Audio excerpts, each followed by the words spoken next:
Start. Hello, Internet. Sorry for being 5 minutes late. Welcome to a retro episode of Studio Remote, brought to you by Columbia University Libraries. It's a retro episode because, as you can see from my name here along the bottom, we're using the old template, the template that we used for the first version of the show here for Studio Remote, the Rose Hall project. And the reason we're talking about, or the reason I'm using that imagery is because we are using an old school, the old school on Echo here. Okay, there we go. Things are a little bit busy today, but luckily it's worth it because the Unsilencing Slavery, the website that we have been working on for many years to put online, is currently online at unsilencing-slavery.org. And not only is the website live, more or less in celebration of the 60th anniversary of Jamaica's independence and the Emancipendence celebration more broadly, but we have, unusually for this Tuesday stream, two guests. So I'm going to just stop talking and move straight over to having them here with me. And there we go. Now please speak, Alex. Alex Gil. Yes. I am senior lecturer and associate research faculty of digital humanities in the Spanish and Portuguese department at Yale, and a part of the Rose Hall project team for the past 2.5 years or 3 years. Time is a blur at this particular point. And I'll pass the mic to our colleague, Celia Naylor. Hi, thanks, Alex and Moacir. I'm Celia Naylor. I'm a professor in history and Africana studies at Barnard College, and I am one of the collaborators on this website. It's been many years in coming, and it finally is here. And as Alex noted in his reflections, that I also see this as a beginning rather than an end for many other people to be involved in this sort of work. So happy to be here with my other collaborators, and Monique is joining, our one other collaborator in this, and just really grateful to be here and excited, really excited that it's finally live. So thanks to you all. Monique, we're just introducing ourselves, so if you want to do that, that'd be great. Yeah. Okay, awesome. Go ahead. Sorry, Monique. Oh, are you sure? Yeah, go ahead. Okay, just getting my video on. Hey everyone. I came in the nick of time, I guess. I'm Monique Williams. I have been working with Professor Naylor from 2017, around the inception of the book proposal for the this Rose Hall project on silencing slavery. So I was working with Professor from the archives to the book manuscript, and then now to the website with this wonderful team. I've been mainly focused on content and just basically supporting Professor Naylor in sorting through a lot of documents, a lot of details, and just trying to craft stories about enslaved persons at Rose Hall that really do their lives and the history justice.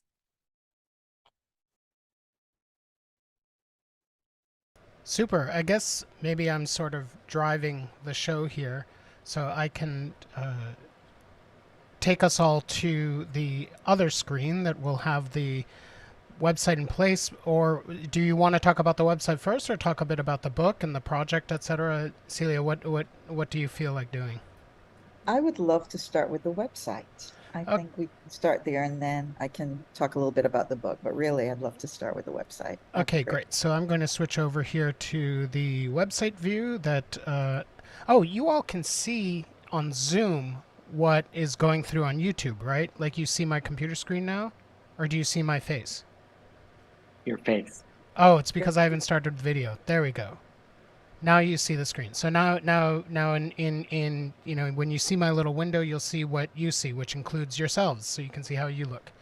So I, as the host, I'm still a slightly bigger picture, but all four of us are here for now. So I can now go and back to...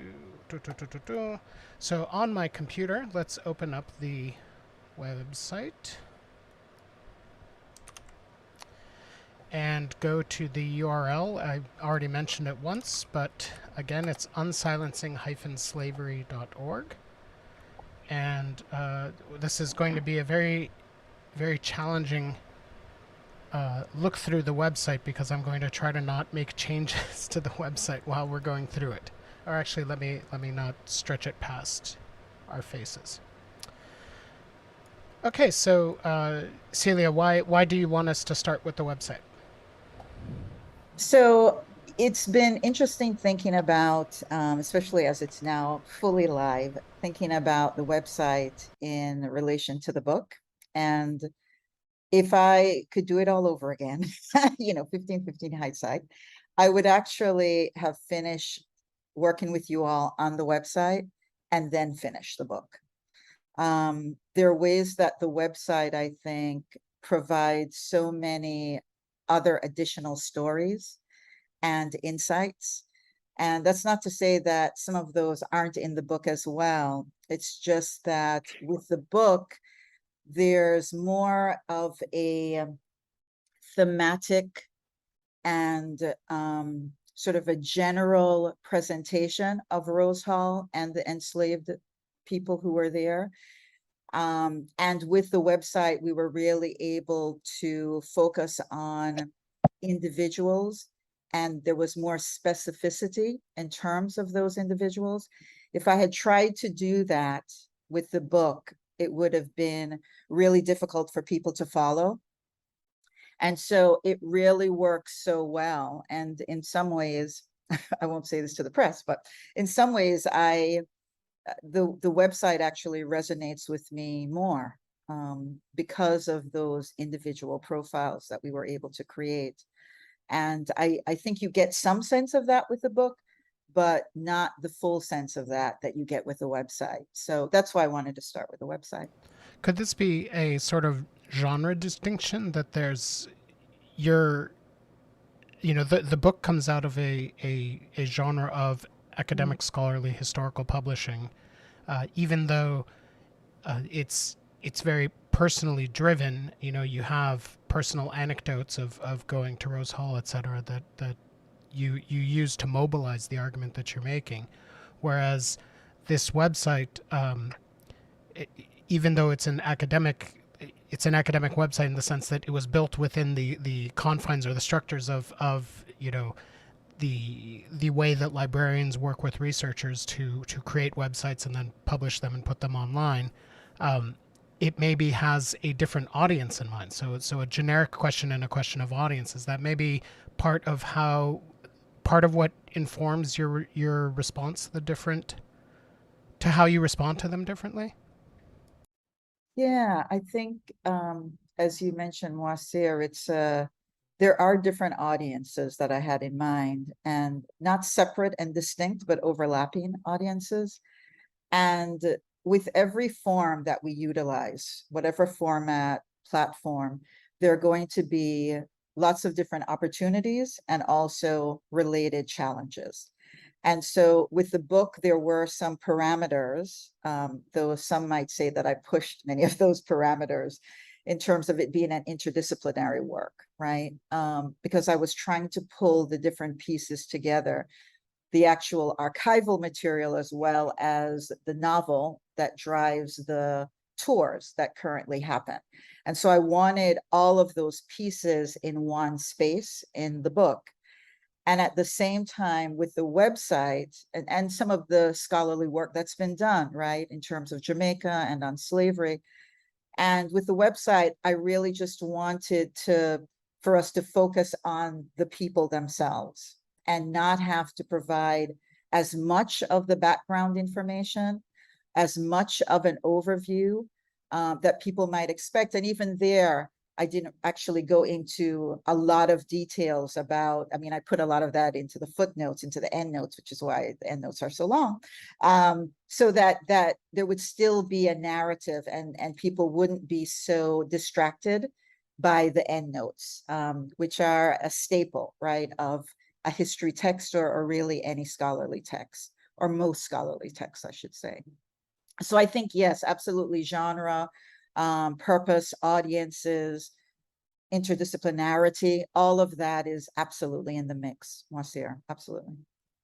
I think that Alex, you looked like you were about to say something. No, I was struck today going over after the result of all of this work.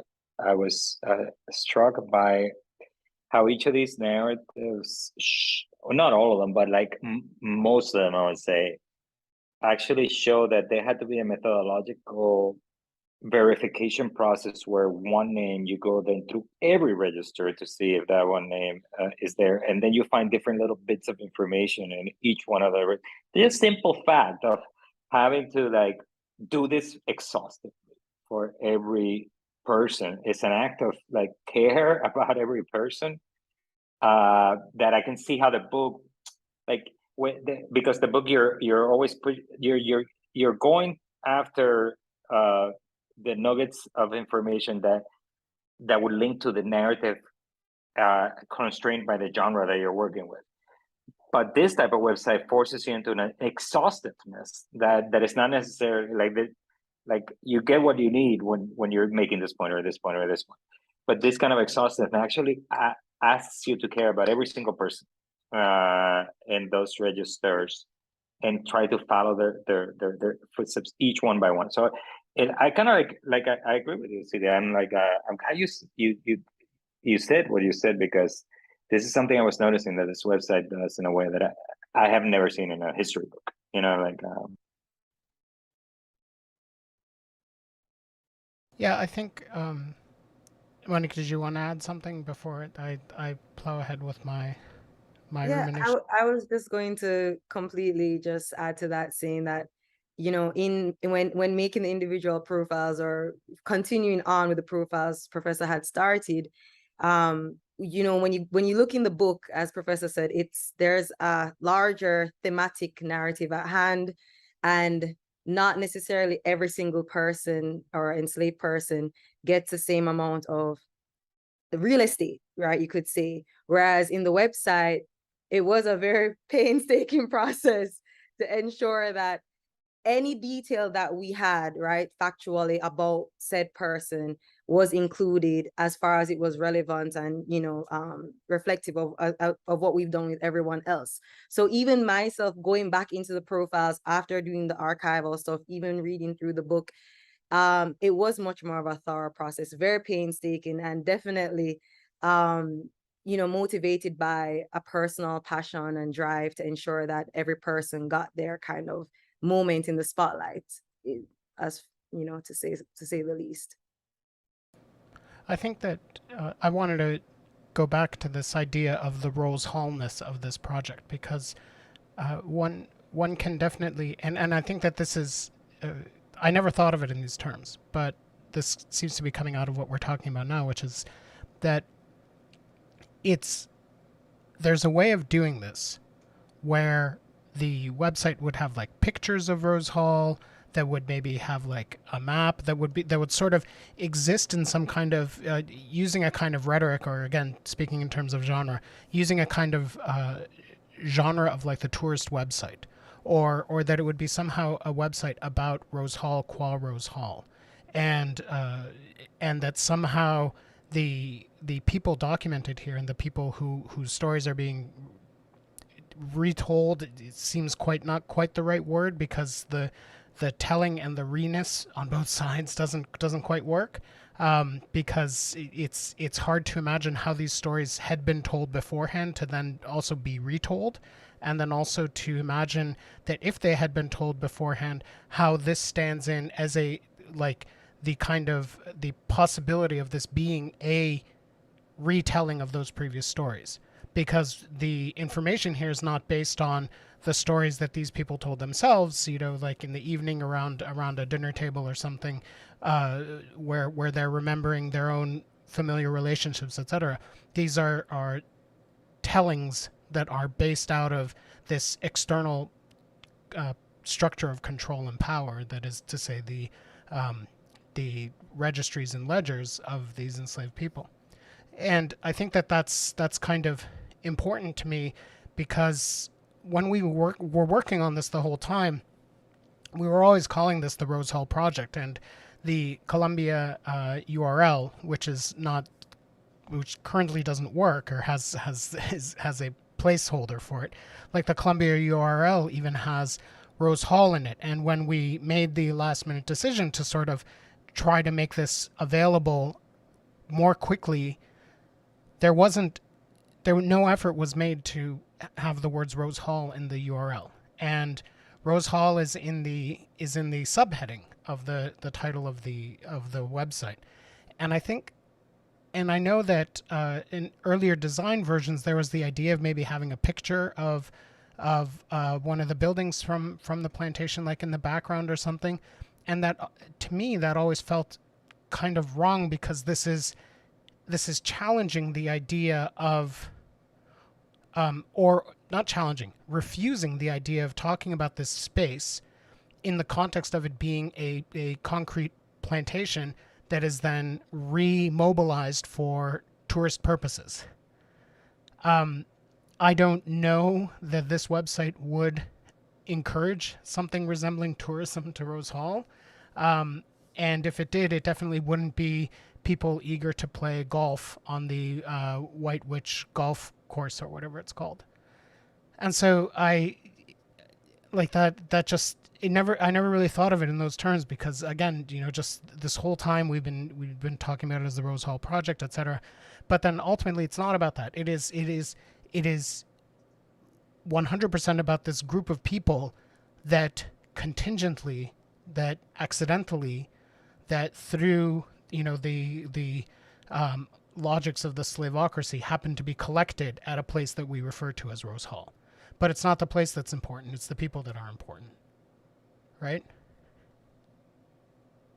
Absolutely. And, it was a very purposeful decision not to have it included, right? I mean, you can find, if you look up Rose Hall, you can, quickly come to those images of the house as it stands now, with a couple of historical images too, of the house. And it was important, for the book and for the website, not to necessarily center it, Rose Hall. So as you can see here, it's the Rose Hall the Rose Hall Great House is right in the center. It's at a distance, because this is a shot from the perspective, of the road leading into it. And so this image appears both in the book and on the website. The book's cover, actually, one of the things that I wanted the designer to do was to not center all the images that we had of the house itself, of the Great House. And so on the cover of the book, behind On Silencing Slavery, the title is actually an image of the book. I mean, of the house. You can, as you zoom in, you can see the windows, but it is blacked out. And so for me, it was about, again, moving the house from the center in many ways to the margins, and then the individual people, right, from the margins to the center, not only of the archival documents, but also of the stories that are told at this plantation today, right, at that tourist site. It's interesting, Moacir, you mentioned like thinking about these profiles and knowing that we don't arrive at these profiles because we're sitting in on a couple or several of these people talking about their experiences. And we have some sense of that when we look at something like the WPA interviews that were conducted in the United States in the 1930s into the 1940s of previously enslaved people in the United States, right? We don't have that for Jamaica. And so if these individuals actually were able to tell their stories and to reflect on their individual lives and their collective lives, they would probably have highlighted many other meaningful things that don't appear in the book or on the website. So what we're trying to do here is to think about what we have, right? The pieces of information that we have, to pull together, right, these individual profiles, and at the same time recognize that these are not full or complete in any way. They're simply pieces pulled together as a way to reflect some sense of the humanity of these enslaved persons, right? So I like the idea, and I hope that as people read through these, that to the extent that they're able and willing, that they don't necessarily see them as definitive profiles, right? But simply just a nugget of a much fuller and robust life and lives of these individuals. So anyway, I just wanted to say that as well. Yeah, I want to keep on with the theme. I want to connect the Moacir's idea that what this is doing is not how business is done as usual. With the last thing you said in terms of of the context of data representations of Black life in the Atlantic world from the 16th until the 19th century, of which we see many more new examples. Now, of course, this tradition we can probably say dates back to Du Bois's own contributions to data visualization in social sciences in the 100 years ago, 100 and change years ago. But now we see a boom because of the way that these visualizations are becoming interactive. They're being done online, and they're being done with new data sets, larger data sets, etc. And one of the things that is happening right now, for example, and there's a sort of kind of like gold rush to do this because of the profitability of genealogy sites and TV shows, like the one that Skip Gates runs, is that the idea of reconstructing lives is being understood as a profitable thing, but one that can be done through scientific and data scientific methods. So either combination of DNA analysis or in data terms, by using algorithms, using a technology called open link data that will connect all the data sets of data. This is actually something that's happening with Matrix and the Voyages people, and they have a series of big grants to do this, where they want to be able to connect all the data sets in like South Carolina to like Mississippi, to like with all the data they have from the Voyages and all these things, in one big central clearinghouse where you can type then a name of somebody, and then algorithmically the machine will try to recreate what we did by hand. And we'll try to tell you this person, yeah, this marriage certificate that is in the Library of South Carolina is probably connects to the death certificate of this person in New York City. So therefore this person must have migrated and this kind of thing. I personally think that is a very risky proposition, creating a lot of false positives, and actually creating, I think it reinscribes even a little bit the dehumanization of these things. If all of these are pieces that a machine can then just reconstruct together without the embodiment of like passing through a subject of a descendant, like you guys, Monique and Celia. These little nuggets had to pass through you, not a machine. So yes, they're fragmented in little things, but there's a lot of meaning in the fact that those fragments actually came through you rather than a mechanical process, which is the way that it's being done en masse. So that all of these past lives eventually nothing can stop that machine, I don't think, right now. I mean, we can critique it, and we will critique it and continue to critique it. But that machine is in motion.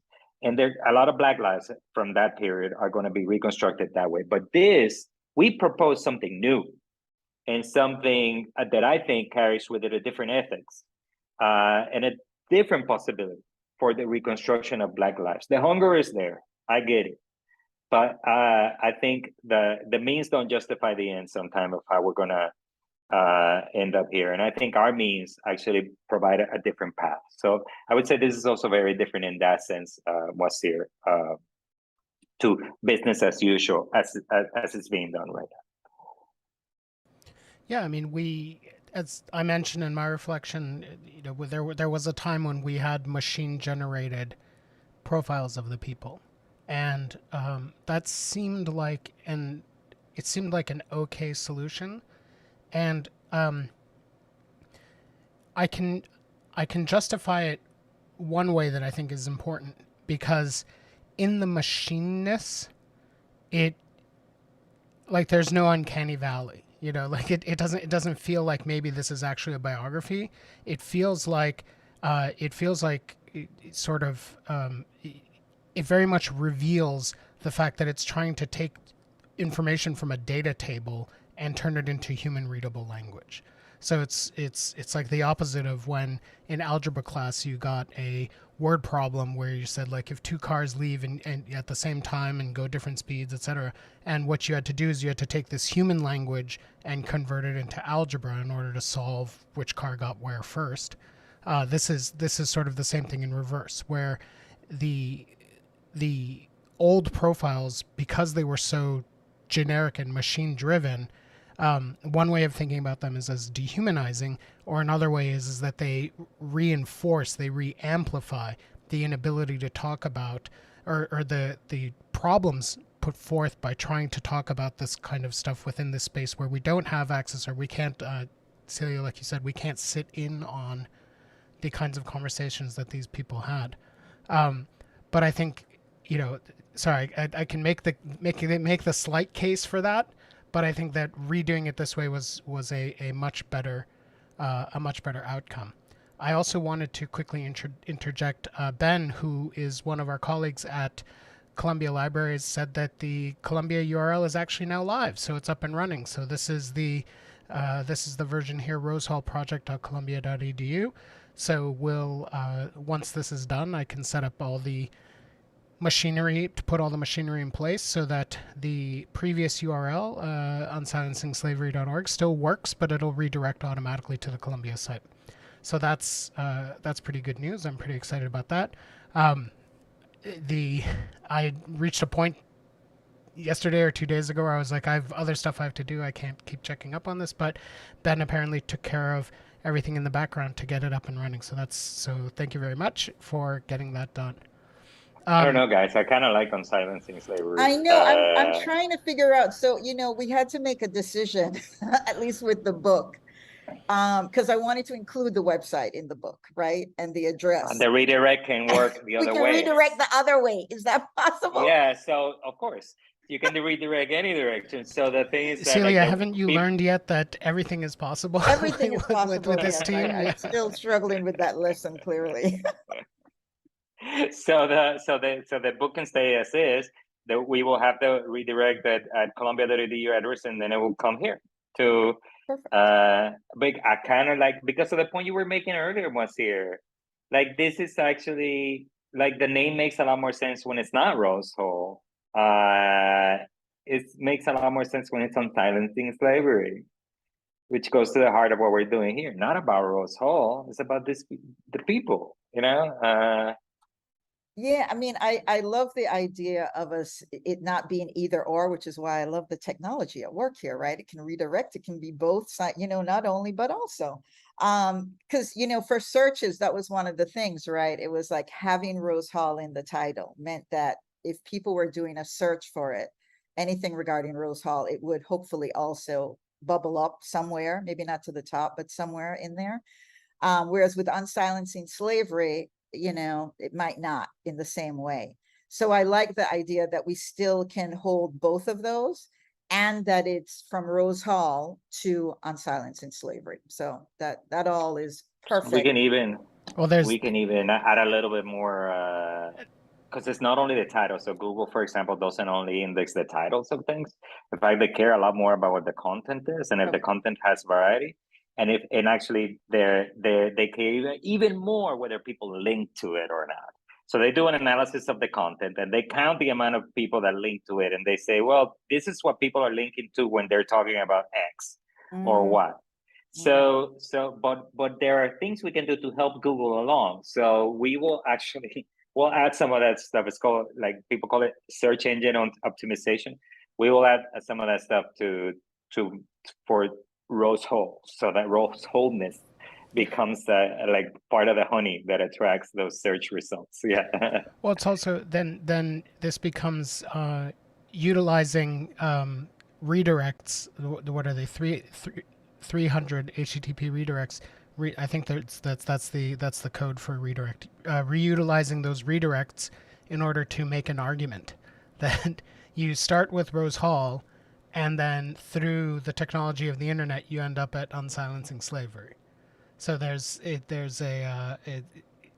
a maybe not quite a politics, but there's definitely an argument in how these URLs resolve themselves over space. So Ben made the announcement about the URL working in the chat, and I don't presume that the three of you are looking at the chat. So Ben also, Alex, can you talk a little bit more about the invocation of Du Bois? So Ben writes, back in the 90s, place was held up as a materialist repositioning of theory, but the tourist reception is a strong point. So that it's a parallel between Du Bois's visualization and technocratic rhetoric. So I'm trying to think of how the kind of sort of how I understand what Ben is talking about there is in terms of the how can we is it possible to, do we want to, what is afforded by trying to actually detach when doing a materialist analysis of these 208 people, to detach the placeness in which they were situated. You know, like, because earlier when I was talking about this, I was being, a little bit glib and saying, like, that the Rose Hallness doesn't matter, but obviously it matters a little bit. But how, like, what does that push forward? And is it only mostly pushed forward because of this idea as a response and a retelling or a remembering, a retelling or a telling the truths of what is now, I don't want to say just, but the sense I get is just a tourist attraction.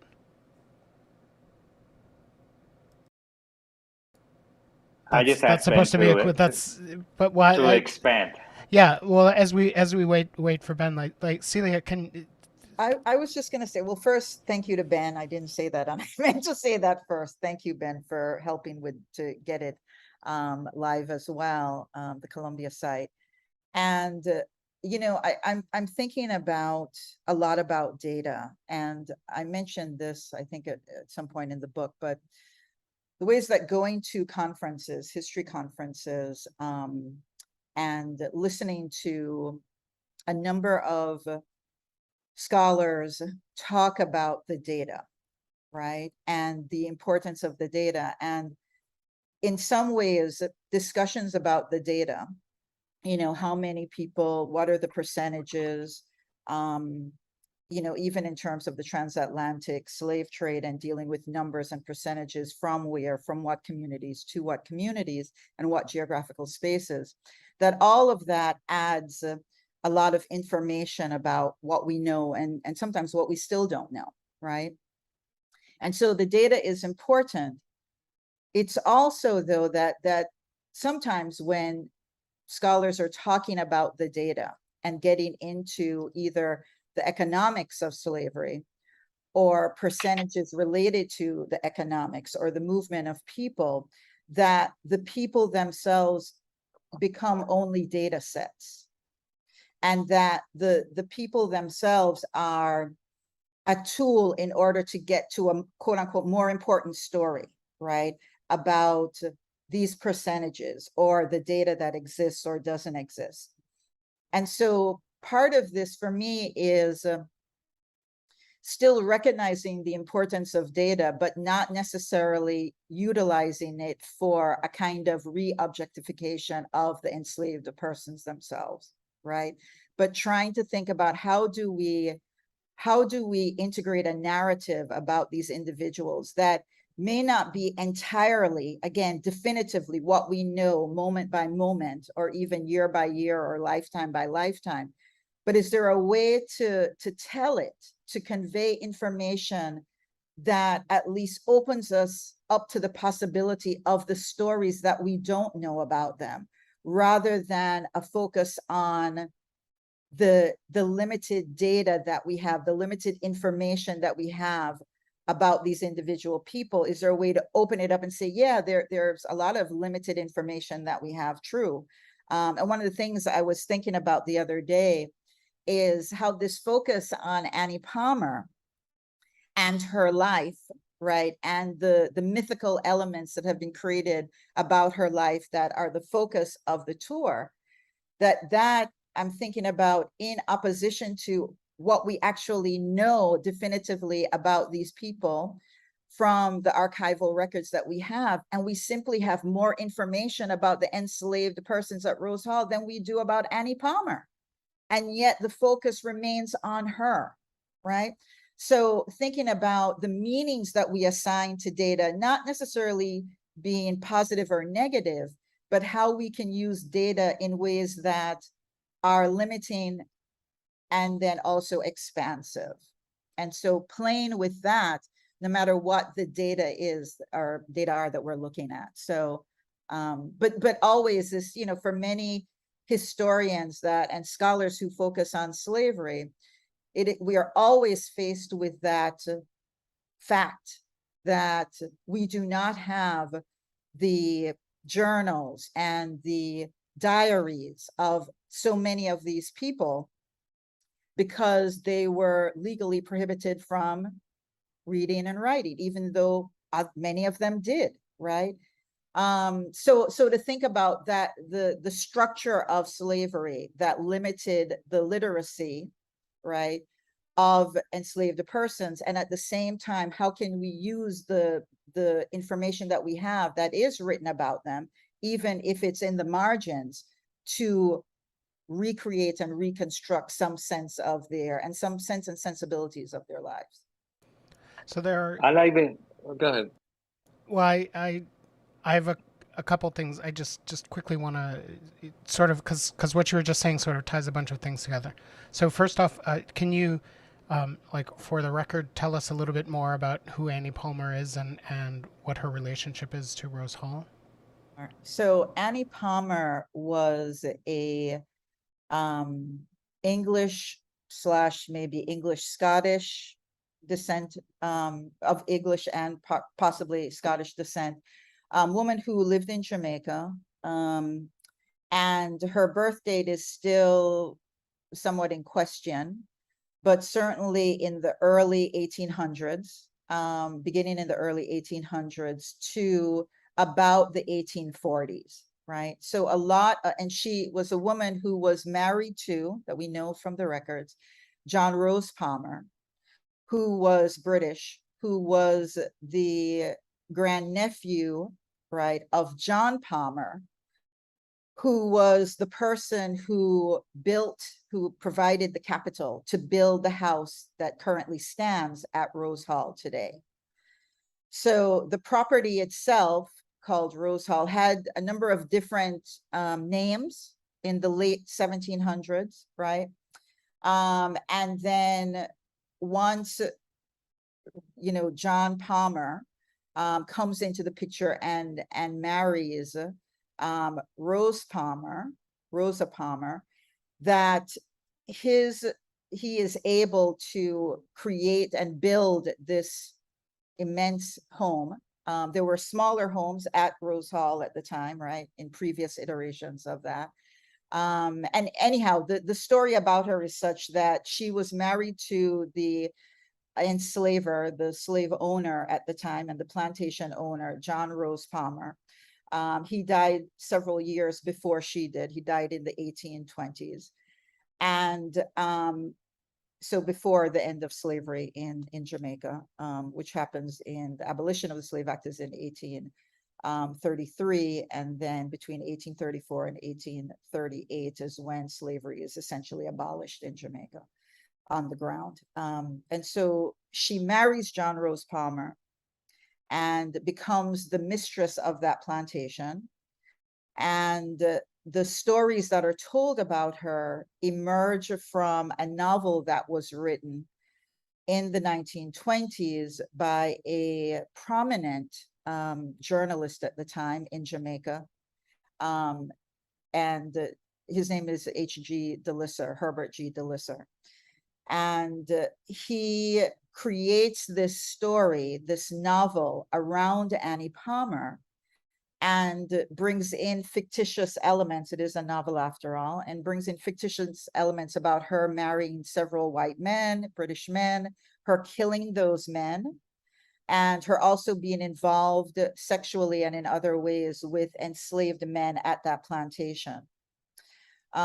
She herself, Annie Palmer, only married one man, John Rose Palmer. But Rosa Palmer, who was the previous mistress, actually was married to 4 men, the last of whom was John Palmer. And so part of what Herbert DeLisser does is combine those 2 stories. And as far as we know, Rosa Palmer did not kill any of her husbands. Combine those 2 stories and then create this myth about Annie Palmer being a witch and traveling to Haiti. None of that happened, but he creates this storyline about her being very involved in voodoo in Haiti. And then when she returns, though she doesn't go to Haiti, when she returns to Jamaica, becoming involved in the spiritual, religious belief system of Obia in Jamaica. And so a lot of the story in the tours is about the mythical pathways of Annie Palmer and her supposedly killing multiple husbands, and also being somebody who is involved in metaphysical work like voodoo and Obia. And that's what the story is. And at the end of the tour, you go to the outside and there is a coffin. And the tour ends with the tour guide saying, and this is where she was buried, but because she's a ghost, she leaves and comes as freely as we walk around today. And so that's where, and she's not buried there. But anyway, that's the storyline that's given. Sorry for the long thing. No, that's great, because the reason I wanted to ask about it is because I was reminded when you were speaking previously about what I was trying to get at with the sort of distinction between the people and the place. And I'm thinking about this in terms of haunting, and in terms of the way that there is,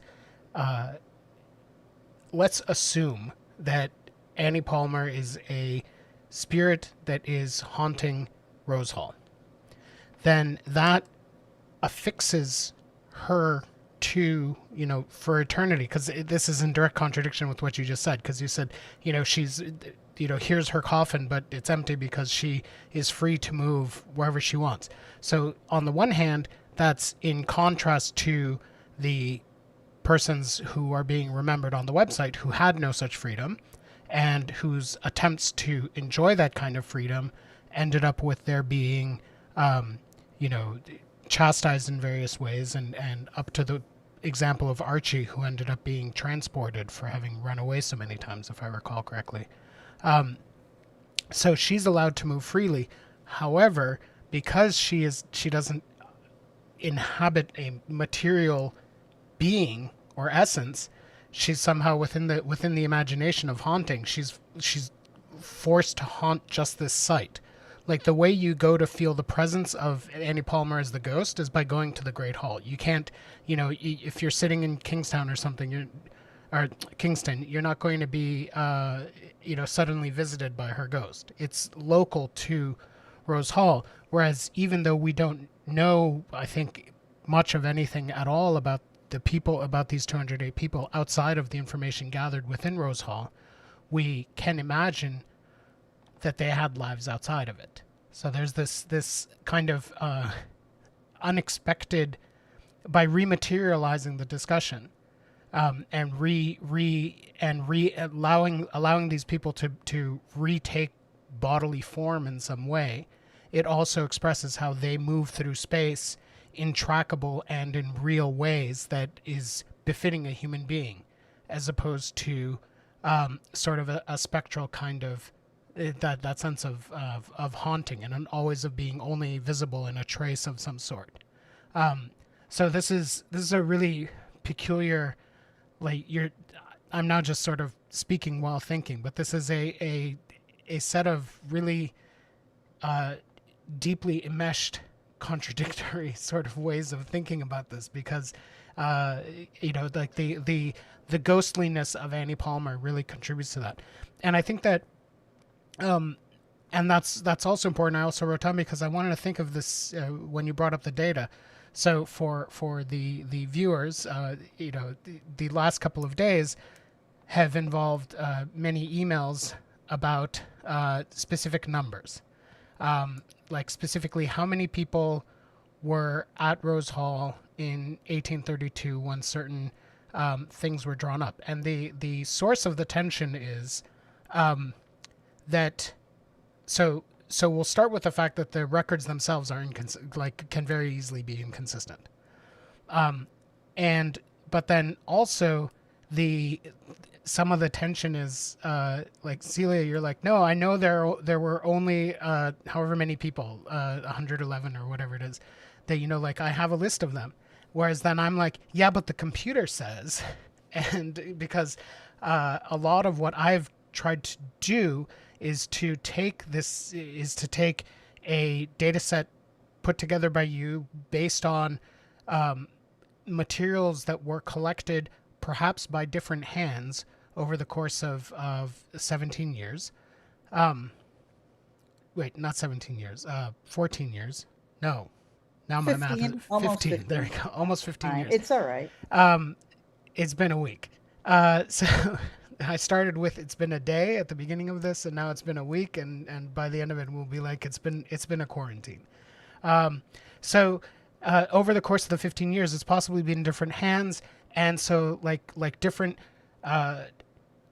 ways of recording these kinds of things have been in place. Like names are written differently, people are assigned different, I think, different racial designations, like different colors, but also I don't know if there are some people who it's unclear if they're African or Creole, like whether they're born in Africa or born in on this side of the Atlantic. And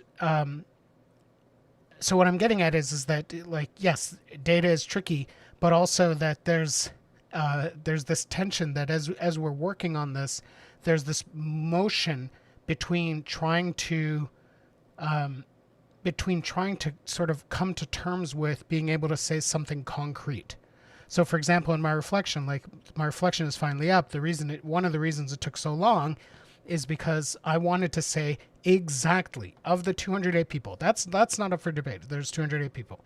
Of those 208 people, how many people were no longer at Rose Hall at the end of the record keeping that we have here? And I just couldn't get comfortable with an answer. I knew it's more than 90 and probably fewer than 100.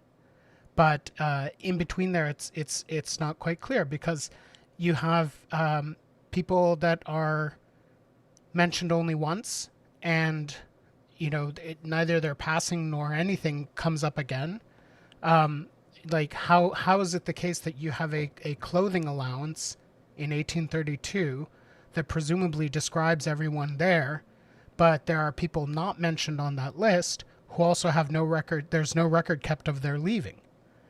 And it's on the one hand, that sets up these kinds of gaps and these little fissures and these places, or these little these gaps where people can get lost in the story, get lost in the archive, and be like, oh, this is an interesting case. Why is it the case? Like, what happened to this person? Or to use that as a trigger to construct a story about them. We know that they were there in 1822. They weren't there in 1832. What happened since? And out of that, do something like what was done with Annie Palmer, like create a complete narrative. On the other hand, there's also this kind of quantitative urge, from my perspective, as being someone who has to design these websites with that like pixel by pixel, like if birth year this, then this. Like, what do we do? What do we do?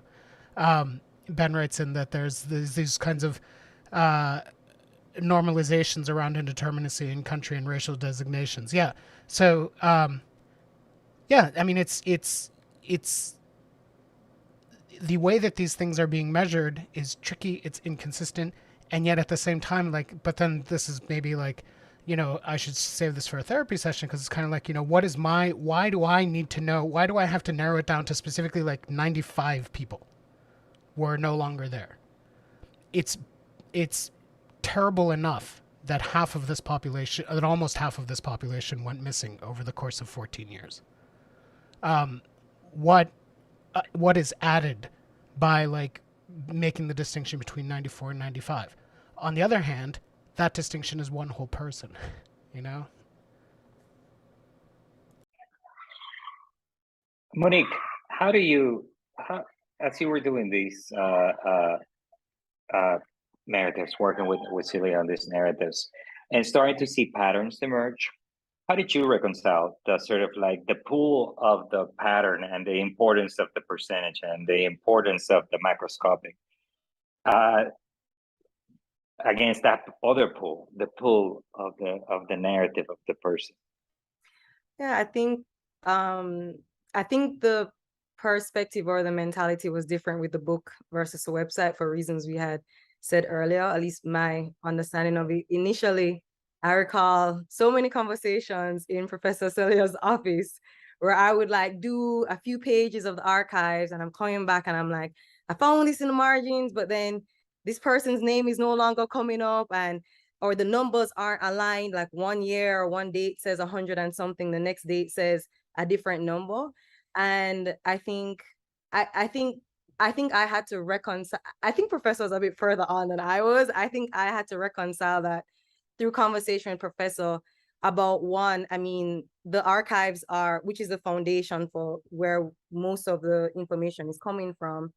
They are, humans make those, right? So there's going to be error, and then you're compounding that with the fact that these are worn documents that have been just preserved over how many years.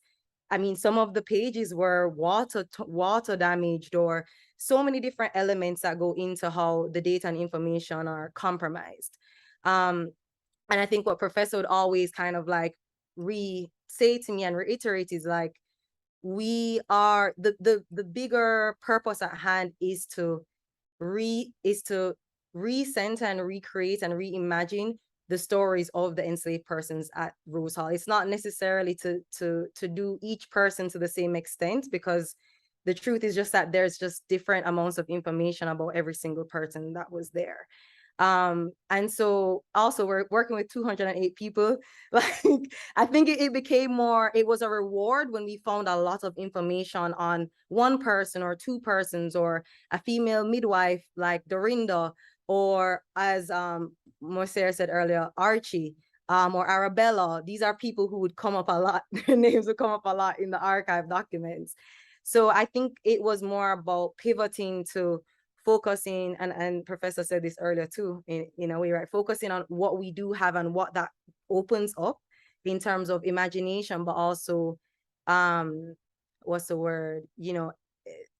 Taking advantage of Professor's vast knowledge of this topic in general. So when we had gaps on, I would be like, what are these duties? Like, what does that mean when they say this? Professor was able to provide like, okay, well, in this time during slavery, this is what that typically meant, or this is what a midwife's duties would typically be. And so we're able to piece together these larger, gaps. Some of the gaps we're able to piece together also using, the expertise of a historian. So I think with the website, that was the gaps became even more challenging, because as I said earlier, now we aren't really focusing on the larger story, which your book really does an amazing job at. We are looking at individual stories very explicitly and very discreetly.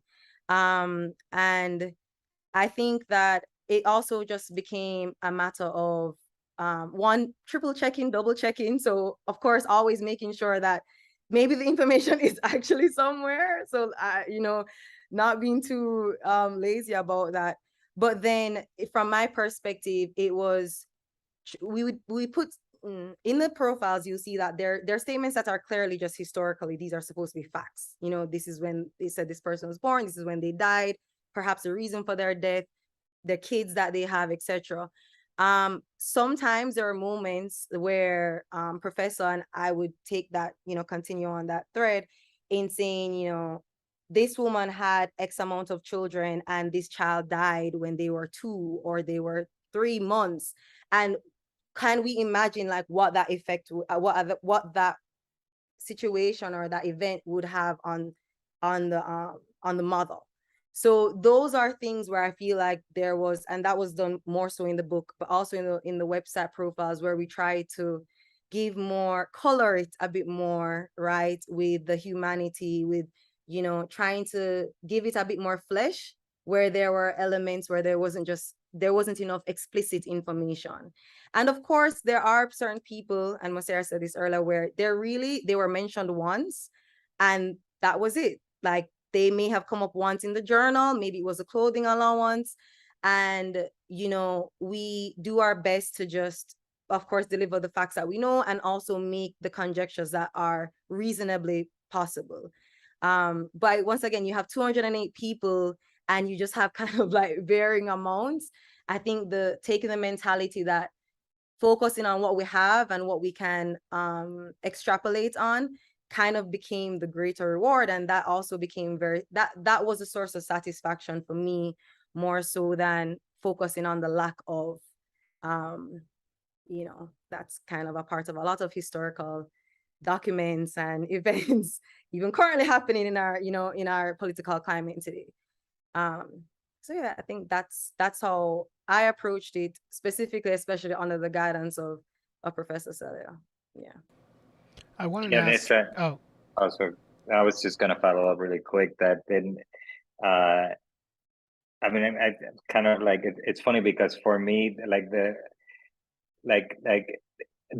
kind of like, it takes strength to not focus on the ones that have the least information. Like Jack, for example, is like you take it and you're like, oh man, it feels like those are like the ones that slip through your hands because you don't have anything to hold on to. They kind of stood out for me. But it's true though, what you're saying is it's good to at least try to not try to dwell on that, and then dwell on the abundance that we find in the rest. And in that abundance, I don't know what question Moacir wanted to answer, but at some point I wanted to talk about the flower, the patterns of the flowers. And what patterns kind of emerge that you don't see in the original sources, and that are not the narratives themselves, but like what do we see then kind of blooming out of the flower itself? For me, it was, just to give you an example, for me it was bonds that you can reconstruct around different criteria or different sort of vectors, right? So the bond of shared labor, the bond of age, being part of the same childhood, the bond of matrilineage, etc. That was something that comes out to me in all the different blooms of the flower. And that was something I wanted to ask you, but I don't want to set us off track too much. If Moacir, if your question had a little still more connected to this particular thread. Before we go on to that, I just wanted to mention one other thing about the data and the information that we had, and to point out that we were looking at the slave registers, these triennial slave registers that were done every 3 years. And also, as mentioned, the Rose Hall Journal, which was a daily and weekly description and summation by the bookkeepers and sometimes the overseers from the same time period, 1817 to 1832. And one of the things, I mean, from the very beginning, it's clear that the math's not adding up, even when they're trying to add up, right? Because some of the white men who are taking notes and leaving those notes behind, that they are not necessarily mathematicians, or and their math is not necessarily correct all the time. So to think about that, as they're doing their tallies, the tallies aren't correct. They're not adding things correctly. And what is striking, even as we think about the inconsistencies, and there are definitely some inconsistencies throughout, is how consistent some of the data is. And that is, I am actually surprised by how well we were able to track people, right? And I use the word track specifically here in terms of the registrars and the journal. So that with those triennial slave registers, there is an accounting of any children who were born and any individuals who passed. And that there is a significant, and I don't know the percentage, I'll have to look at that, but there is a significant correlation between the information that's provided in the slave registers and in the Rose Hall Journal, and that almost everyone actually is accounted for who is named. Lots of people who may not have been named at all, but for the people who are named, they tracked them fairly well.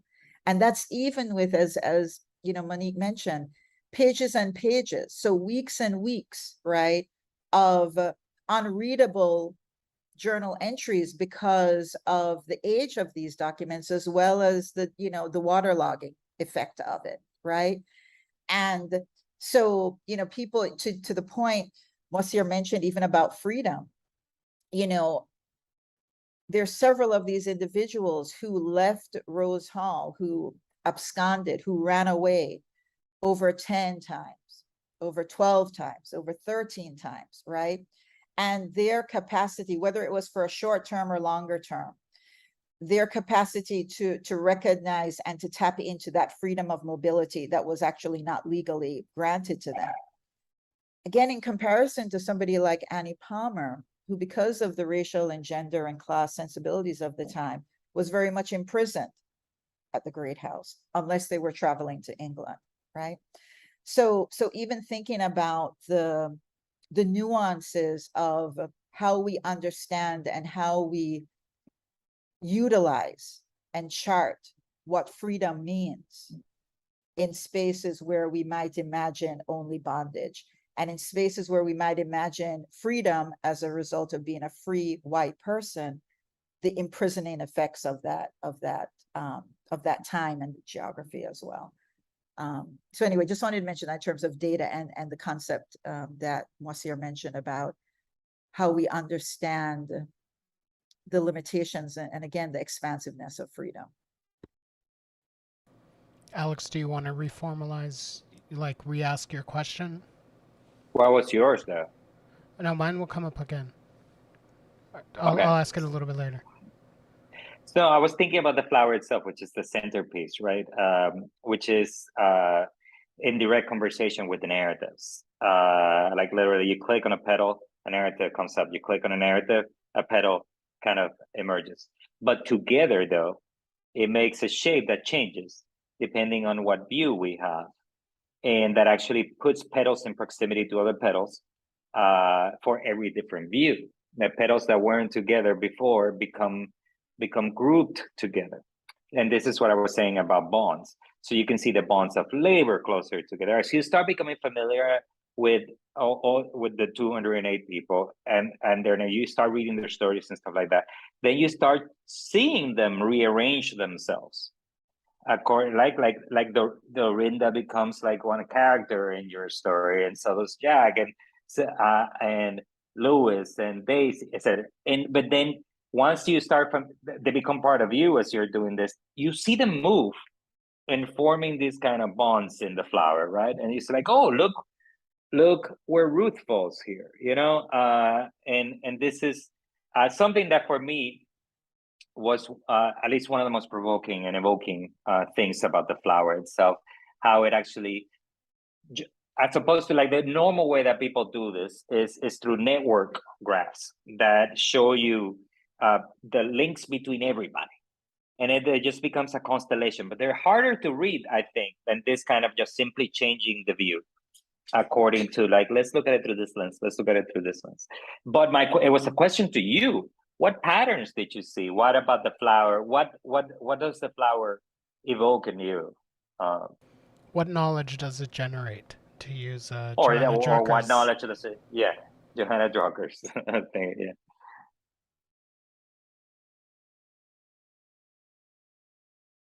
This isn't a question for me. This is to the other two, I suppose, if you want Yeah, to. this is a question to Celia and Monique, because me and Moacir were working on this flower for 2 years. Everybody. Yeah, this is an open question. Mr. Pickles can't answer though. No, he just wants a snack. I guess I'll start. I think Professor, when Professor first told me about the flower, and explained it, because it was basically, before I came onto the website, the flower was already formed, though it's gone through an evolution since. I thought it was a really great idea. I mean, of course, my first thought was, oh, this is like an elevated pie chart, because there is still that element of sectioning and grouping, as you're saying, Alex. I think that, and I know Professor is going to have more to say on this, but I mean, from what I know, even just in the start of the project, having a way, so we spoke about Rose Hall as the physical place, obviously, which there are pictures of. You can go there today or tomorrow, even if you want to, right? Just have to pay. But and of course, we have the names of these enslaved persons in the archival documents and in the book, but there is really no form of visual aid or visualization to any of these 208 people. So I thought, coming into the website, that the flower of Rose Hall was a really elegant way to just kind of bring some kind of visual aid to the amount of the enslaved persons that we have. Because in what you're saying, even Alex, the fact that the petals highlight, right? Because we had spoken earlier about like data, and sometimes a lot of these projects, or in regular history, a lot of these enslaved persons, just to speak frank, just become a number, right? It's just kind of like a statistic, it's a percentage. There's no real flesh behind that number. And I think that the flower does a great job of still sticking close to the facts and the percentages and the data, but offering a visualization that's a bit more stimulating than just having something to read necessarily, or just having a number to look at. And so, of course, even if you go to like the nativity, and you'll see how it redistributes, you see a lot of the purples and pinks are in like one section, which are the African born, and those people just also happen to be older, of course. And then you go down to, and then of course the oranges and yellows are those who are Creole, which just means like they're born in Jamaica, even though we would assume that they're of African descent. So I think, yes, you have on one side, as I said, the visual aid, the elevation of taking something that is primarily just being written down, and offering some kind of stimulation in that way. And then, of course, from a data perspective, you also get the elevation of seeing, as you said, how these people regroup, who kind of comes next to the other. And lastly, I'll say, I personally love the matrilineage, formerly known as a family. I mean, even in the putting together of the archives, that was one of the kind of prioritizations, was tracking who was the child of whom, and maybe even making conjectures of who the possible fathers could be, as it's noted in the book and on the website. That wasn't something that was typically recorded, the paternal lineage.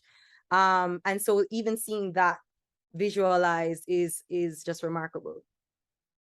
Yeah. I'm glad you mentioned the pie chart, because a pie chart usually groups a bunch of people but erases their individual, erases them.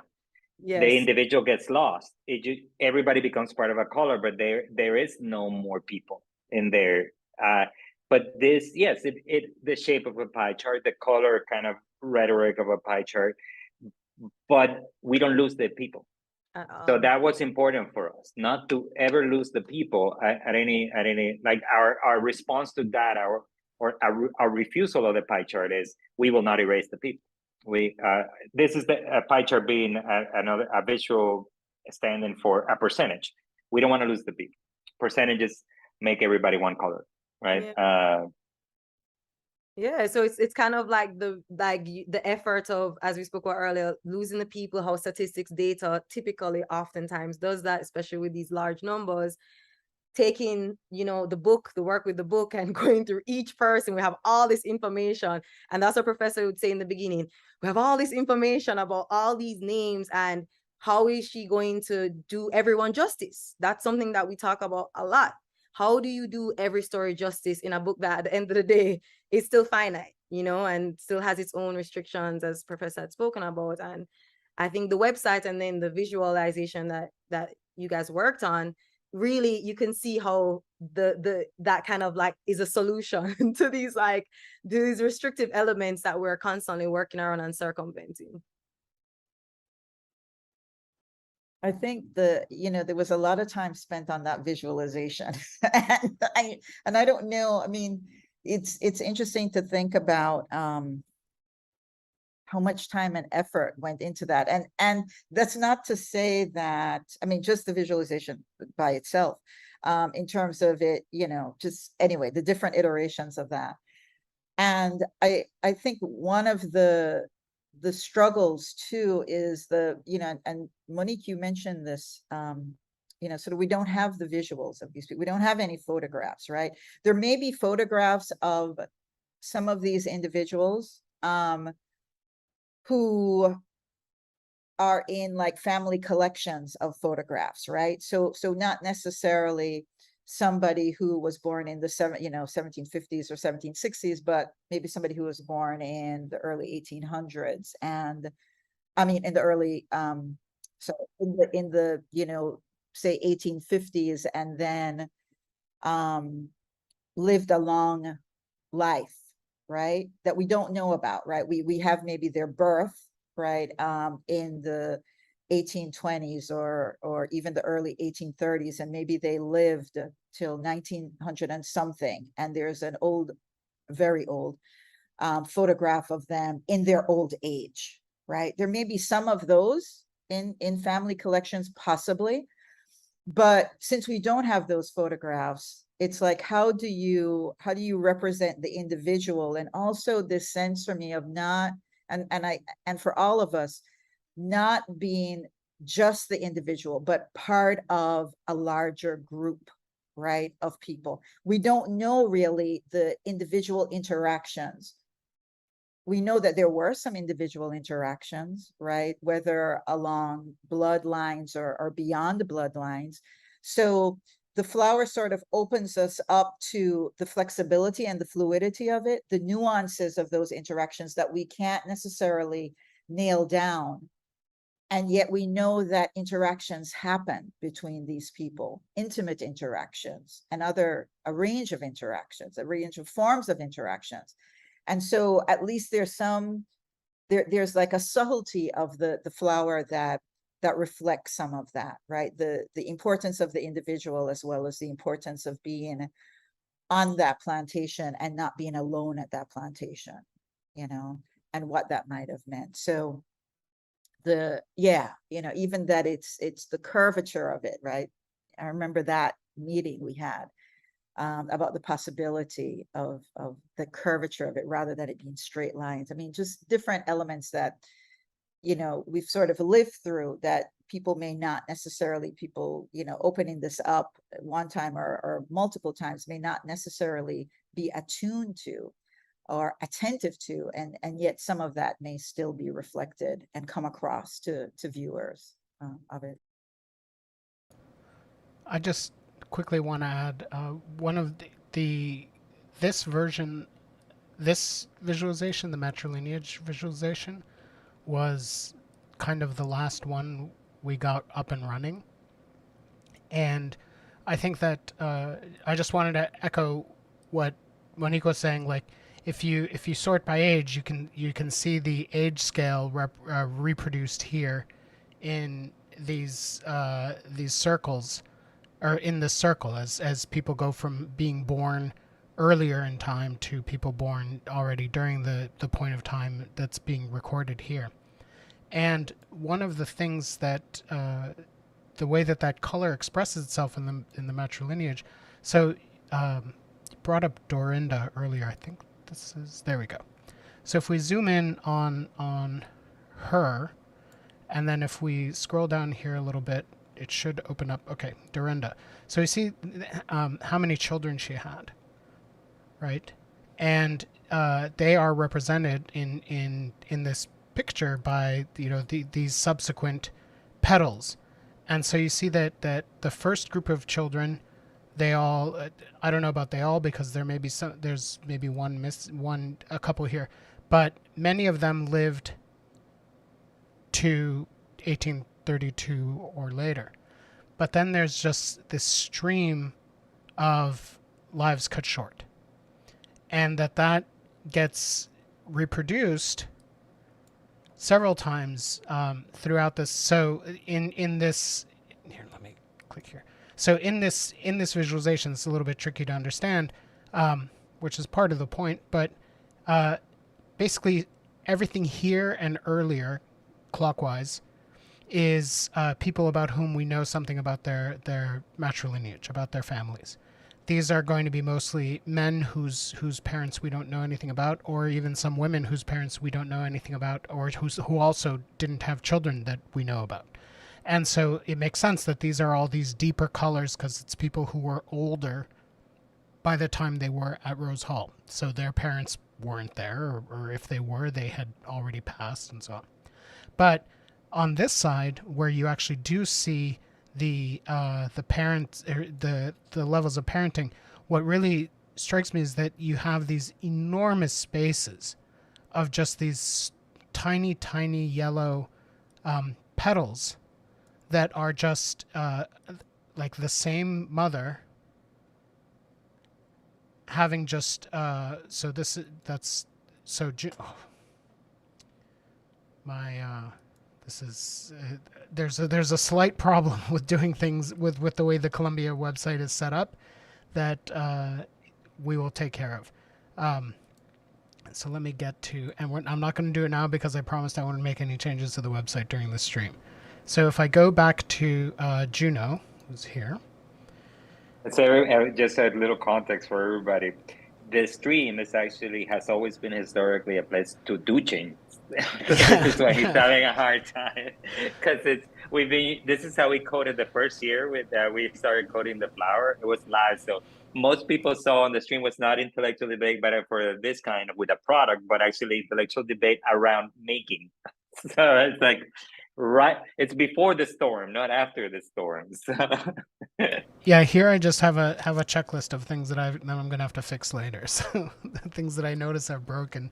But what I want to point out here concretely is that, so in the case of Juno, for example, you just see that Juno had 1, 2, 3, 4, 5, 6, 7, 8 children, and that there's this open space in the narrative which is telling the story of what it means to have that many children, but to have them all, or not all, but have many of them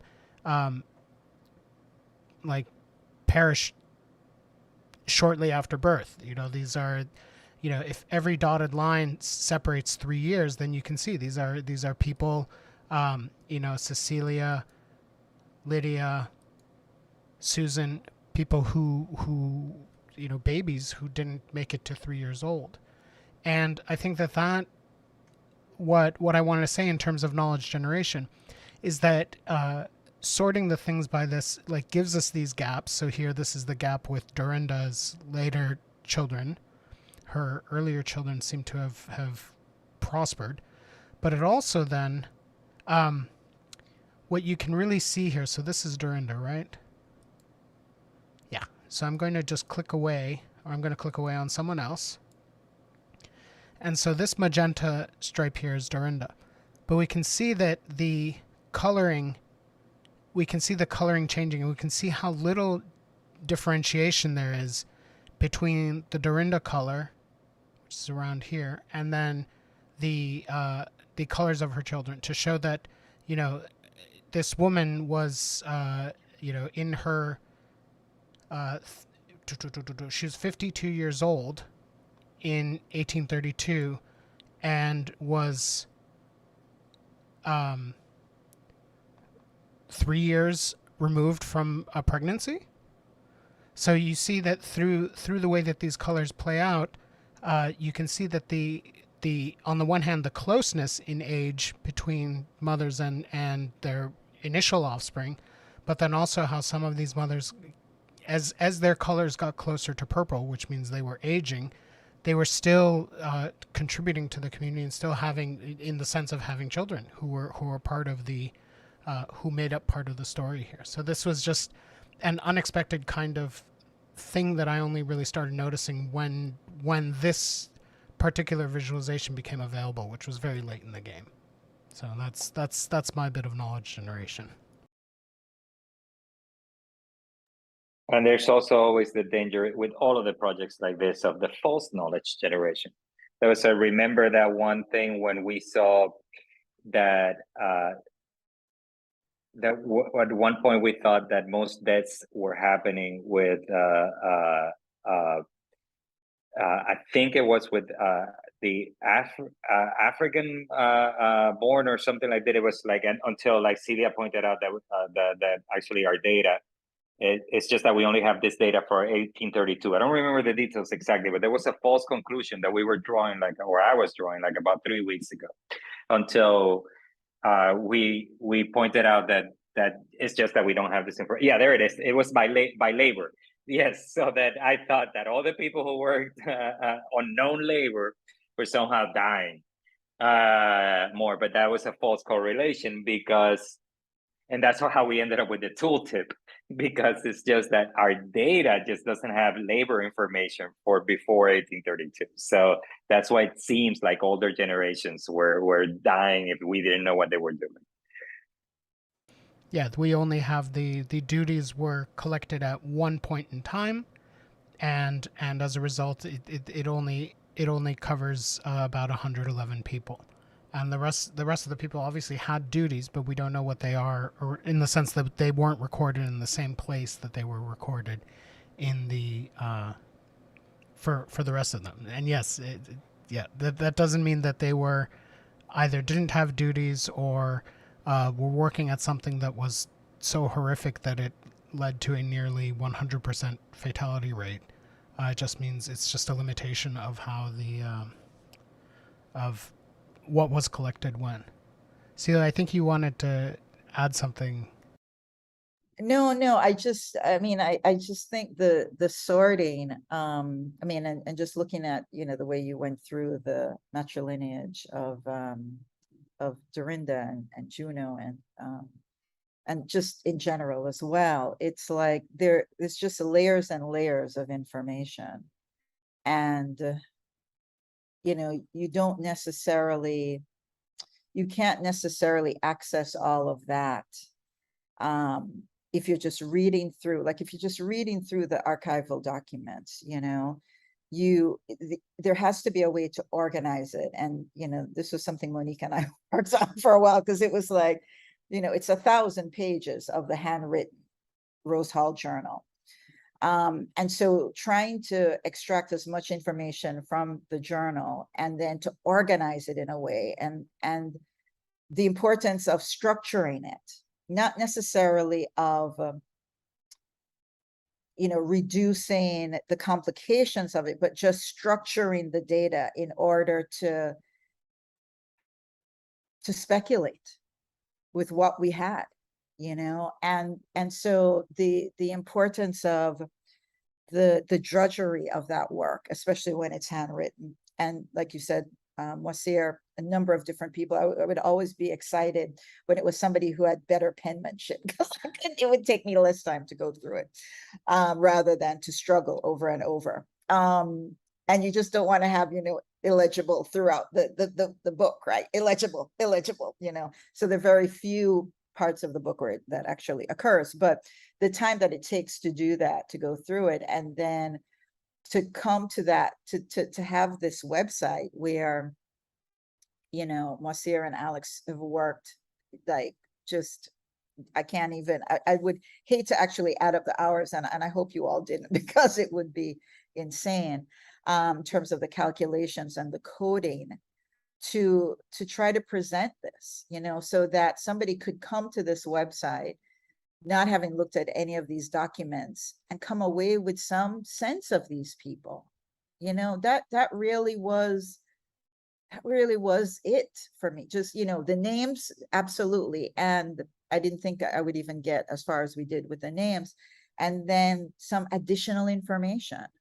And that's all, you know, because again, due to forced illiteracy and the limited availability of reading and writing in general at this time, to still be able to present them like this. I mean, that's part of the reason why there's a myth, right? I mean, that's part of the reason why people make up stuff, because they're like, well, we don't have anything, right? And unfortunately, I don't have a journal or some reflections from DeLisser about how he came to pull these things together in his own imagination, right? But he did. And so that's sort of, you know, as a family friend, a daughter of a family friend said to me, you know, she was like, this is the story we're told in school. What do you mean this is myth? This is it. This is the history. So, you know, the importance of correcting that, right? That when school children of all ages go through Rose Hall, through that tour, and even with tourists too, so whether local to Jamaica or not, thinking that's the history, right? That's what they believe. And certainly there are references to enslaved children. There's a bucket that's brought out and said, you know, enslaved children would carry this bucket. We don't know that that's the case, but they certainly carry buckets.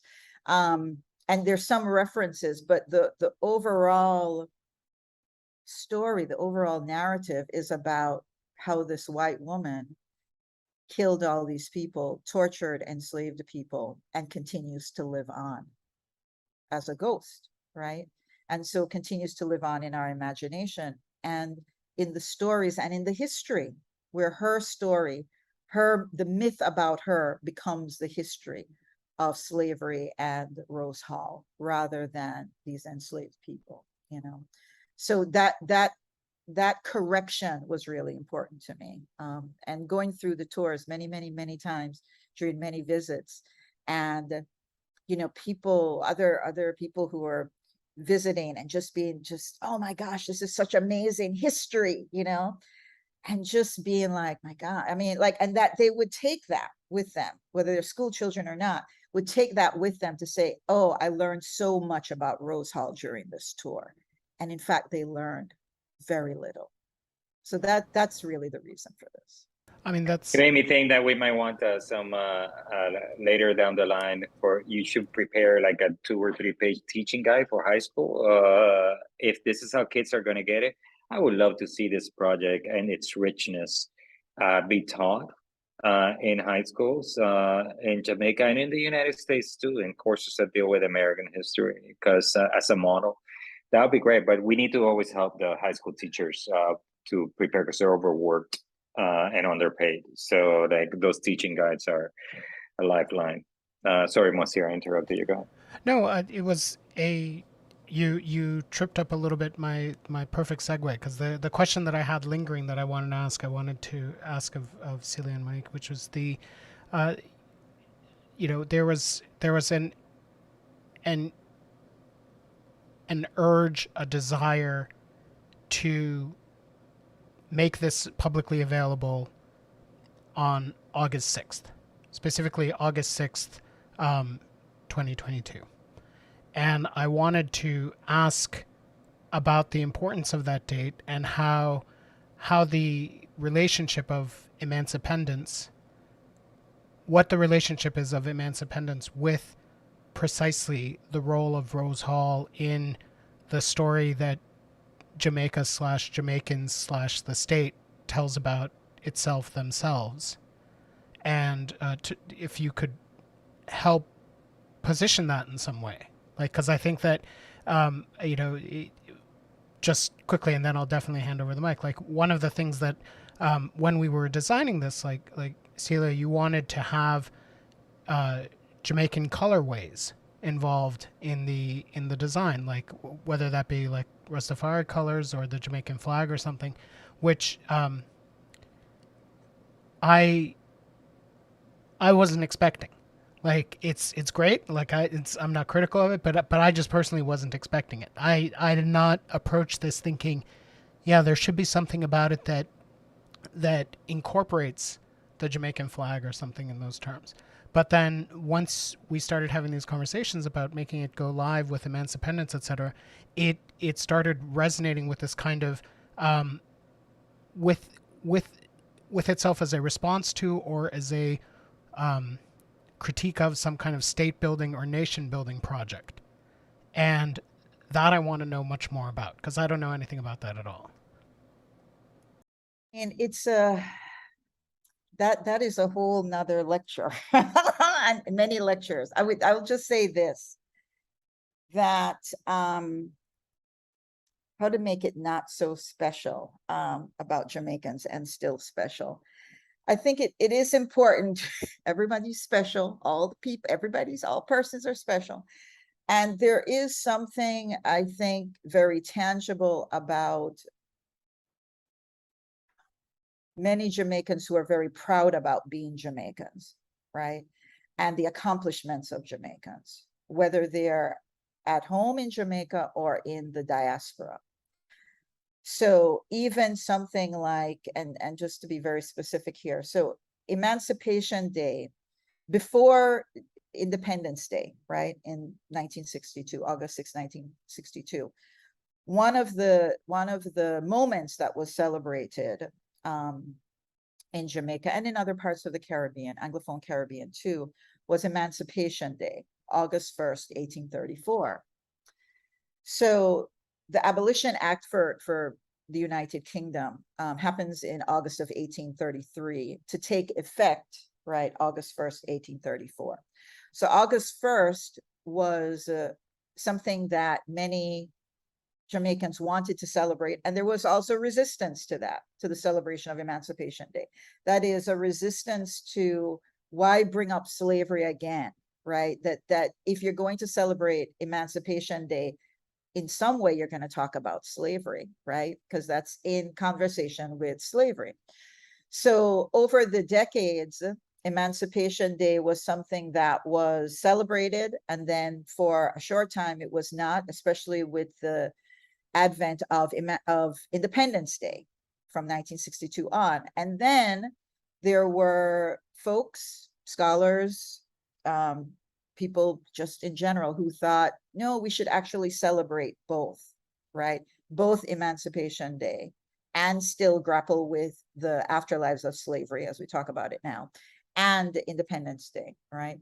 And so that was part of the reason for the emergence of Emancipendence, so that it would begin on August as celebration, a longer celebration, not just focused on 2 days, but actually a full week.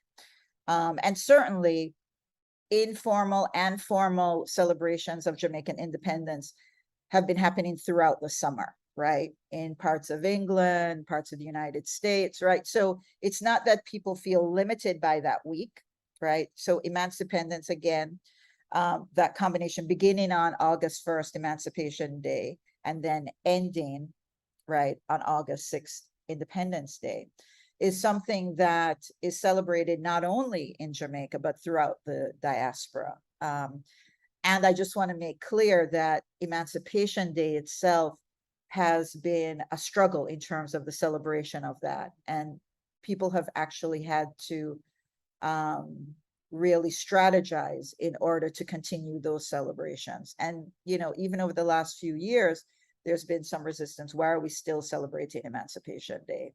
Let's just focus on Independence Day. And as you may have done the math, in this year, it's the 60th anniversary of Jamaican independence. And so even as I really wanted to think about how we honored that, right? Not just Independence Day or Emancipation Day, but more generally, people who, Jamaican, you know, individuals and families and groups who have pressed for freedom, right?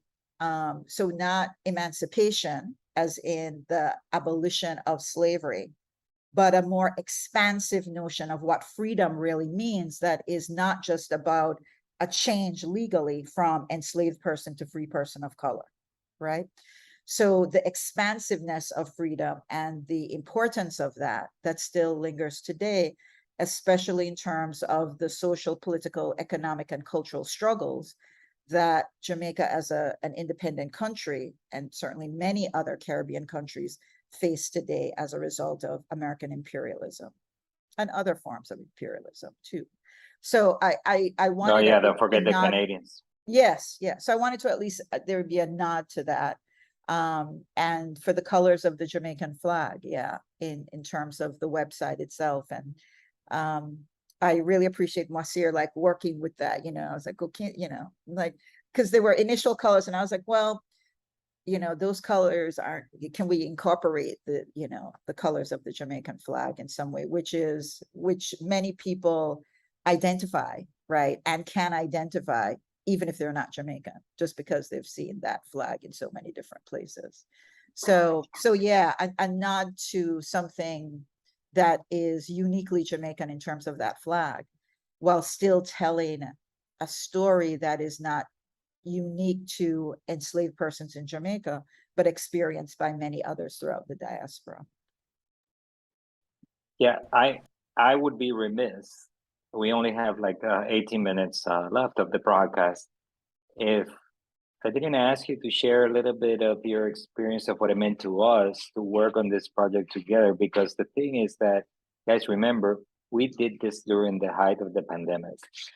And I know for me, seeing Moacir once a week on that show and working together at this helped us keep our friendship, you know, alive. Like it was like not, we didn't need it to keep our friendship alive. We had like, obviously you were gonna be my friends. I have many friends that I don't even talk to. I see them 10 years later and we're still friends. I get that part. But what I'm saying is it was a great opportunity to, you know, break bread together, work together, and it felt like, you know, it felt a little less isolated to be there working on the project. At the same time that we were reconstructing a community that was also had pressures, that was being torn apart by the violence of slavery, we were ourselves experiencing pressures that were pulling us apart from each other, right? And there was death all around us. I lost some family members. I imagine you also may have lost friends and colleagues. And this project was, I think, the project I worked on the most during the pandemic. So I know this is a project I will never forget because of what it means, what it meant to us personally. But I wanted to know what it meant to you as we were doing this. I know you were deep in the documents, reconstructing these narratives while we were also trying to survive this pandemic. Yeah, I mean, I was focused on, and I want Moacir also to talk about sort of that. And since it just went up, I haven't read Moacir's reflection, and that's the first thing I'm going to do when I get off. But I think it was, I think there was something about, and other people have talked about this too, right? Working on something like this during the pandemic, when a sense of community and connection seems so fraught and in sometimes potentially fatal. And so to the extent to which, you know, Alex, you mentioned sort of the bonds, right? And a recognition of, you know, the bonds that, again, a nod in some ways to the ways that people create bonds that, yes, can certainly be experienced with physical contact, but that physical contact is not actually a necessary requirement to feel a connection to someone, whether or not that person, as some of us often say, has dropped the body or not, right? Whether that person is still here in physical form or not. And so it's, I think, a testament in terms of what you both were able to do with this as a way to, you know, express and to use this website, this project, as a way to connect. And as you said, Alex, there would have been other connections, but it allowed you to focus in on a specific project, and at the same time to talk about other things as well as you were doing that, right? That it wasn't only, not every minute of that that's, you know, recorded on YouTube is only about Rose Hall, right? There's levity, right, in it. There's joking about different things, right? There's a light-heartedness to that is involved. That's part of the reason, I think, that when you open up the website and you see the flower, as we're calling it, of Rose Hall, that the first image is not one where you feel a sense of pain, or that image is not necessarily one where you might feel torture, right? But there is an aesthetic beauty that you know, Moacir was able to create in terms of and Alex were able to create in terms of the manipulations of various codes and mathematical equations and all of that, so that when you open it up, it isn't, you don't feel a sense of drudgery or pain. I mean, certainly when you read those stories and those profiles, that when you start putting things together, you recognize that many of those profiles are deeply embedded in pain and torture, right? And some of the experiences that people had. But in opening up the website, it's not as if you open up to images of whippings, right? That's not the first image. So I think that's also important. Like, how do we enter into various ways of studying slavery that allows us to grapple with the pain and the torture that was endemic and certainly major tenets of the institution itself, and still to enter in where we can imagine and also even present some sense of levity and even love and joy in terms of some of the profiles of these individuals that we don't have definitive stories or biographies for, but what we do have very much is about bonds too, you know. And so that you were able to work on a project during that time, I mean, and yes, I know we're still in the pandemic, right? But that you were able to work in those particular phases or stages of the pandemic, and to experience, you know, yes, it was a labor and work, but also it brought you together in different ways that maybe you might not even have been brought together if we had been in person on that regular basis, right? You never know. I come from a people that celebrate funerals by making jokes by laughing and crying, but laughing. And that sort of juxtaposition of death with levity to me, it always meant life. Life means coming together in the totality of all the things, the anger, the pain, but also the laughter and the love. And I think I see this here as a very good antidote to the scenes of subjection of like what we can call violence, like the scenes of subjections that's ideas that everybody seems to be obsessed with, that like just like this, just focusing on like the thing, and I'm talking about scholarship in particular, how scholarship wants you to see this, right, all the time. And I think we did good here in showing like that life, even in death, that life never works like that. Life never is just pure pain, pure violence. Even as we insist on reparations, and because I know that why a lot of people do it, they're like, look at the crime, like we need justice, right? But at the same time, it's not only our job to adjudicate the crime. We owe something else to the people that lived here and toiled there. I think a recognition of the fact that they were alive, and that that many of them probably experienced joy and laughter and all these things. Yeah, just a quick thing, just to say that is part of the reason why so many survived, right? Is that it might be hard, and I do think, even when I teach certain parts of slavery, right, that it is important to, on the one hand, keep the violences of slavery in your mind, in your consciousness, and at the same time to leave some space, right? The absolute necessity of leaving space for love and joy that people experience, even in the midst of all of that, and not to have it be 100% only focused on the violences that are well documented, right? Just in terms of the funeral thing, a friend of mine who's African American, that we often joke, that with certain, with certain funerals, that they should become funerals, right? That there should be fun in the funeral, not just the mourning and the sadness. So anyway. I just wanted to kind of build on this sense of community building, and redirect the question about Jamaica to Monique too, because I want to hear more about it. Which is that the one, because I'm trying to now imagine this so I really like that idea of wanting to include the colors, etc., because there's a desire to have there's a connection to something resembling like national pride, or national pride, state pride. Like, these are complicated terms, but this is how I'm hearing this resonate a little bit.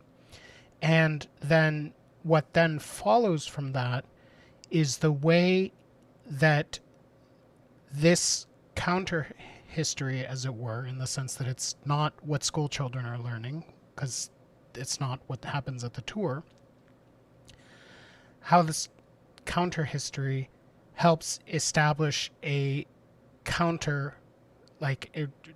maybe not quite counter, but a different branch of something resembling national pride, and a different kind of way of imagining Jamaicanness through how the people persisted inside what we know about this group of 208 people over the course of these 15 years. That there's I'm speculating again.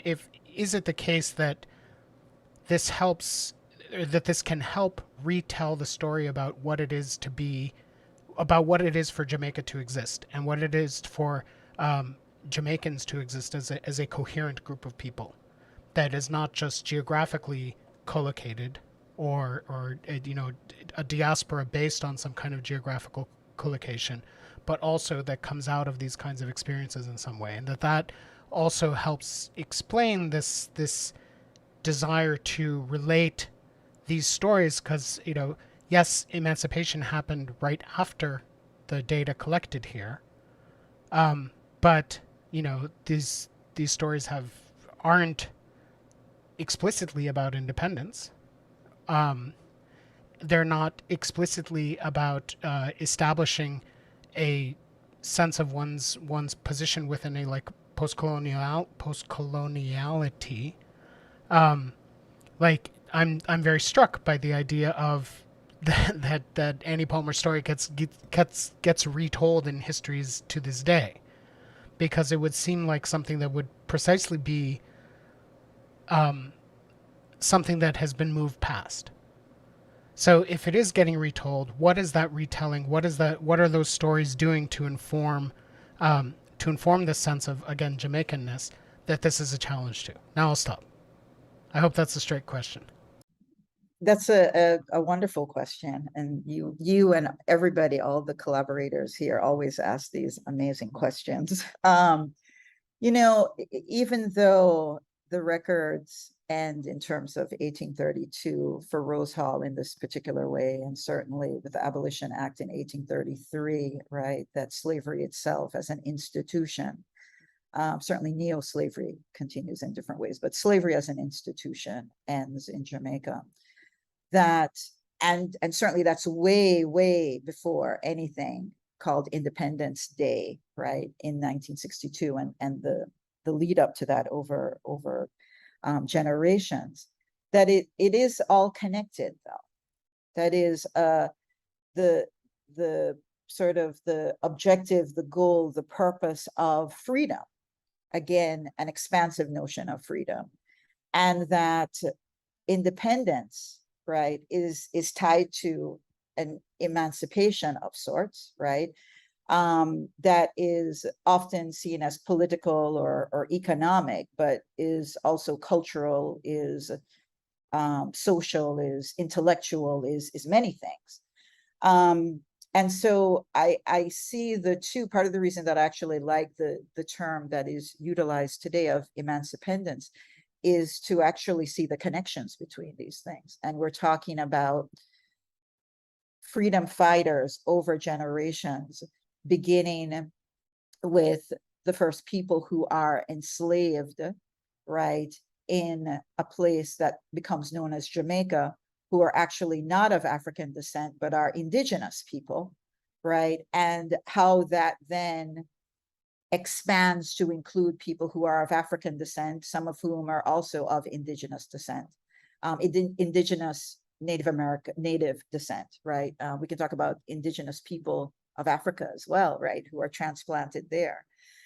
So there are different indigenous peoples who are experiencing bondage and also being very aware of what freedom means and looking to that, right, as a process and achieving that, no matter whether it might be for some enslaved persons who run away for a day or a couple of days, or even in 1832 in that last clothing allowance list where they're marked as and listed as runaway, right? And may have self-emancipated before even the Abolition Act is passed, right? So I think that, again, independence, emancipation, that is still part of a story of freedom and Jamaican freedom. Yeah. And people of African descent everywhere, right? And freedom generally too. I think Monique should have the last word. Yes, please. Monique, I don't know if I please. need the last word. No. Please. I was just going to add to say that, to just add to Professor Celia's point, like, I think with this project, a lot of it, well, I want to say like Rose Hall Great House is not just a great house as a tourist destination. It's a huge like attraction of Jamaica that's been around for decades. So that's why people like me as well grew up in Jamaica. I also thought Annie Palmer was like factual history. I grew up understanding this story. Everyone just kind of knows about it, even if you've never been physically to Rose Hall. So Rose Hall is something people already associate with Jamaica, even though, as you're saying, Moacir, and as we also understand, that's not necessarily something emblematic of being Jamaican or Jamaica. And so just Professor Celia's point about emancipation and independence being linked, I mean, I think a lot of what this is about is just truth, right? And like, so we're going through the archives, Professor's doing the book, this team is doing the website, and all of this is a way to make the truth of these stories and these people and of the estates, which is what, which is where they live, more accessible, one, apparent, and then also with the digitization, more accessible, which was really important to Professor Celia. Initially with the book, she was like, I want a website. I don't know how it's going to happen, but it can't be just that someone has to read a book to figure this out or to have this information at hand. And so I think that, there's so many powers at play. And I think that a huge part and element of emancipation and independence is truth. And it's a freedom to also exercise the ability to speak that factual, since we are talking about history and we're talking about factual documents, to speak that truth, even if it's against something that has been ingrained as the historical truth of Annie Palm and all these, stories. That, I've been, as I said, like, I grew up also thinking that as well. And I think it's a really powerful thing. I think the fact of, as we talk about this website, it became even more powerful to see that the digitization and having this website actually did come into fruition. And so that actually just makes it all the more accessible, and actually just makes the purpose of the project all the more realized. So that's my 2 cents on that part. I don't need the last word, guys. That was a brilliant last word. Thank you, Monique, That was for the last word. perfect. That was perfect. Guys, we did it. This is great. Everybody, I hope you have a fantastic week. And please, take a moment to rejoice that we did all this work, and it is gorgeous. We will worry about the small mistakes later, and we'll figure it out. But for now, this is outstanding. Thank you, everybody. Thank you, Moacir. Moacir, by the way, the mathematical equations and all that stuff, this is mostly Moacir. I was just asking questions, try to make the questions the right ones while he remembered college trigonometry. Thank you. Not even Thank college you. trig, Moacir. Yes. much earlier trig. So, Moacir, it's your show. Yeah, sure. So, thanks everyone who tuned in and everyone who is tuning in from the future. The best URL, on August 9th, 2022, the best URL is unsilencing-slavery.org. We will, as that changes, it will change, but you will hopefully always be able to get to this project through there, whether that's the final URL or not. And I'd like to, when we started the stream in the fall of 2020, we talked about how we wanted to have Celia come on the stream once. Monique, this was, if you were helping on the project already in ways that were invisible to Alex and me, so we didn't even have that available as an option. But I'm beyond thrilled that this happened and that the little technical hiccups and everything got straightened out, and we had what I hope was a engaging and productive conversation about this project and about the sorts of questions that it brings up for people for the future. Because I think that's always what's important here, is how does this reflect onto what future scholars, but also future people trying to understand their relationship with their with where they live, or the kinds of histories in which they've been reared, how they understand their relationships with that. So again, unsilencing-slavery.org.